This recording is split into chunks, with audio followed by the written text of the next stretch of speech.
मोदींचं समर्थकांना आवाहन, सोशल मीडियावरून मोदी का परिवार हटवा असं मोदींनी आता म्हटलेलं आहे।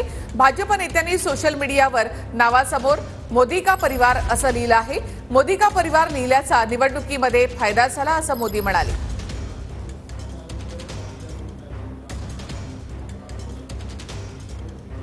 मोदींचं काय ट्विट आहे ते आपण पाहूया।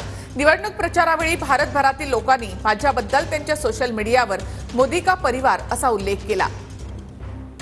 त्यातून मला खूप बळ मिळालं। लोकांनी एनडीएला सलग तिसऱ्यांदा बहुमत दिलं। हा एक प्रकारचा विक्रम आहे। आपण सर्व एक कुटुंब आहोत। हा संदेश प्रभावीपणे पोहोचवल्यामुळे मी पुन्हा एकदा भारतातील लोकांचे आभार मानतो। माझी विनंती आहे की आता तुम्ही आपल्या सोशल मीडियावरून मोदी का परिवार हे नाव बदला। भारताच्या प्रगतीसाठी झटणारा एक परिवार या नात्याने आपला संबंध मजबूत आणि अतूट आहे।